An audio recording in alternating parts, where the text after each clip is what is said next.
I think I can talk pretty loud, so can everybody hear me? Is it okay if I put the mic down? Put it down somewhere safe? Yeah. So, I'm going to do a bit of a trigger warning for this, for suicide and depression. It comes up. So, this song, it's not a song. This is my first poetry slam. I'm in first year, this is going to be quite the ride. This is called Exercise Happiness. There was a voice in my head, and it used to talk and talk and talk until there's nothing left to be said, at least. That's what I thought, because now I know that it was only half, and although every time I did the math, I always came to the same conclusion, that happiness and compliments were just an illusion that my insufficient self confused with what was the truth.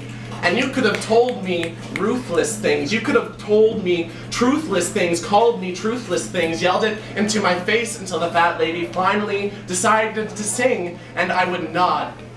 But not side to side because you're wrong and I have my pride, but up and down and down and down, because as deep as I would go, I would know that you were right. So I would wallow and weep, I would lose hours of sleep, but no one was allowed to see me cry, because like I was going to expose what I was inside when I hated my outside enough. And I must be weak, having these feelings I can't speak when I know others actually have it rough, and my bad feelings could never be enough. And so the hate and disgust spiraled me deep into the dust, hoping someone would stomp me out, because I know that I must deserve it. And then there's the final piece, and I don't quite know how to word it, and maybe I never did, but I couldn't see a future. I could see one for others. At times I even heard it, and man, were they perfect, but I wasn't there. It was a future where I was nowhere, not anywhere. I tried to sort what that meant, with my brain already bent, and I concluded that I must be mental. So mental because I have to be selfish and insane to want to blow out my brain. But some sleet or rain, I still felt the same, and no matter what, I could lose at life, so I even try to play the game, and then bang. Well, it wasn't really a bang, it was more a succession of lessons that really rang true, one more so than the previous, because my therapist, she was devious, and she would repeat back what I said, and I heard it echo in my own head, and as the conversations passed between us, I got stronger, until I was left to converse with myself with these workout routines for my mental health, and my life started to look longer.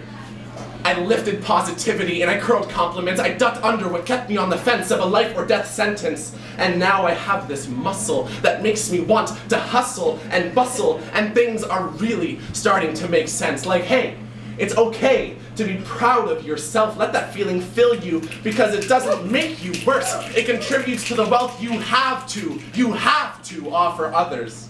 Woo.